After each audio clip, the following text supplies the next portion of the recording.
Donc, moi, je suis en fait une entrepreneuse de la diaspora qui n'est pas née en France.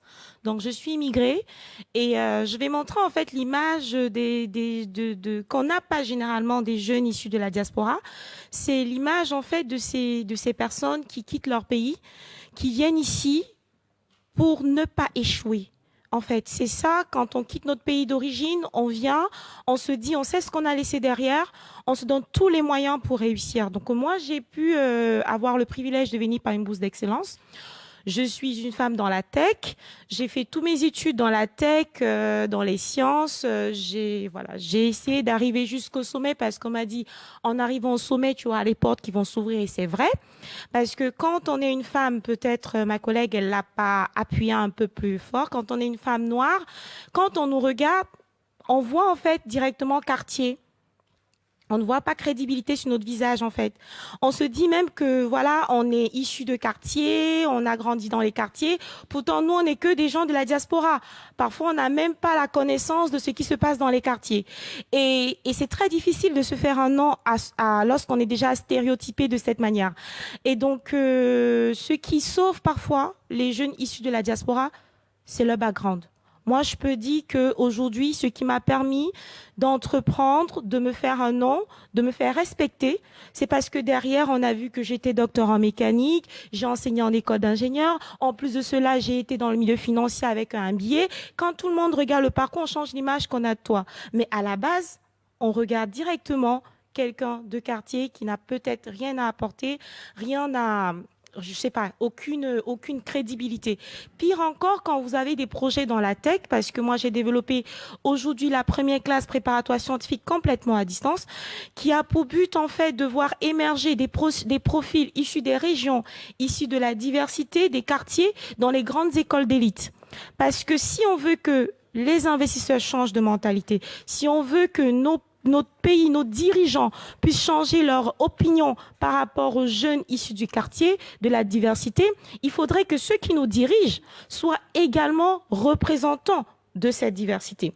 Et pour cela, il faut qu'ils fassent partir, il faut que les jeunes puissent intégrer ces grandes écoles d'élite qui forment nos dirigeants. Et je me rappelle quand je me suis présentée devant le premier banquier, pour proposer mon projet de lycée complètement dématérialisé, couplé avec de l'intelligence artificielle. La première question, il m'a demandé, es-tu française? Il n'a pas regardé mon projet, il n'a pas regardé mon parcours. Il a directement vu française égale crédibilité. Et derrière, je rebondis, Landry, il est peut-être parti, mais il faut savoir en fait que l'un des freins, même quand on a un background de compétent, un background compétent, en France, avec un statut de salarié, on ne crée pas l'entreprise. Quand on est issu de la diaspora, ça c'est vraiment un premier levier à changer. Parce qu'on peut avoir fait 10 ans en France avec un statut de salarié. Au moment où on décide de vouloir créer une entreprise, le greffe nous dit, ben on part, ils nous disent non, vous ne pouvez pas. Là, vous dites quand vous n'avez pas la nationalité française. Oui, quand vous n'avez pas la nationalité française. Non, parce que le terme diaspora est polysémique, en fait, il recouvre à la fois les gens qui viennent de pays d'Afrique et qui vivent en France, et aussi les gens qui sont français de naissance, mais issus de la diaspora. Donc voilà, je précisais Quand on est français, on n'a aucun souci côté création d'entreprise, mais quand on n'est pas français, on part pour constituer notre les statuts et tout. On ne peut pas être mandataire social. Et jusqu'à présent, cela n'a pas changé. Et je veux signaler que la démarche pour être mandataire social en France, elle met parfois plus d'un an et demi en fonction des régions. Donc c'est quelque chose déjà que si on veut avoir plus d'entrepreneurs issus de la diaspora, on devrait déjà lever comme frein. Et un autre point également, c'est, je vais rebondir sur le mentorat. Moi, je n'ai pas connu en fait de réseau de mentorat africain.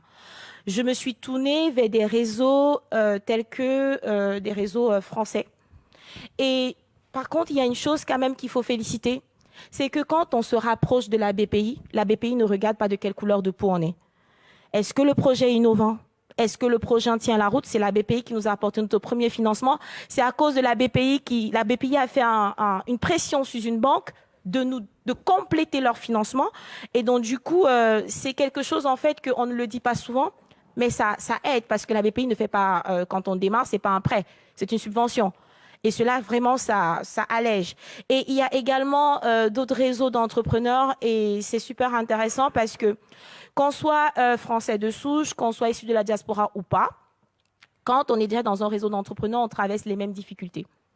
Donc, que ce soit un réseau d'entrepreneurs pour des gens issus de la diaspora ou des réseaux d'entrepreneurs français, ils comprennent notre problème, ils comprennent nos problèmes, ils comprennent nos langages et ils sont beaucoup plus solidaires que, parce que c'est vrai, on a du mal à lever les fonds quand on est une femme dans la tech, une femme noire, mais il faut savoir également que même les femmes de couleur blanche ont du mal à lever les fonds. Et on rencontre très peu de femmes aujourd'hui, c'est encore moins de 5% de femmes qui réussissent à lever les fonds. Donc c'est le même problème qu'on rencontre.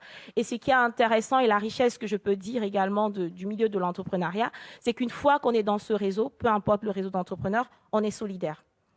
On essaye un peu de s'encourager et j'inviterai en fait tous ceux qui veulent investir, bien les personnes issues de la diaspora qui veulent avoir des réseaux. Si autour d'eux, ils n'ont pas le réseau qui correspond en fait à la diaspora, ils peuvent se tourner vers les réseaux purement entrepreneurs français parce que je pense qu'ils répondront au mieux également à leurs besoins. Et il faut savoir en fonction des régions également, il y a des fonds. Il y a des subventions, il y a la CCI également qui est un très bon accompagnateur. Donc, il faut vraiment également citer ces organismes en fait qui œuvrent. Et pour finir là-dessus, je pense qu'il faut quand même aussi respecter ce que l'État a mis en place. On n'a pas parlé durant tout ce débat. C'est la French Tech Tremplin qui a, pour la première fois en France, financé des idées de porteurs de projets issus de la diversité.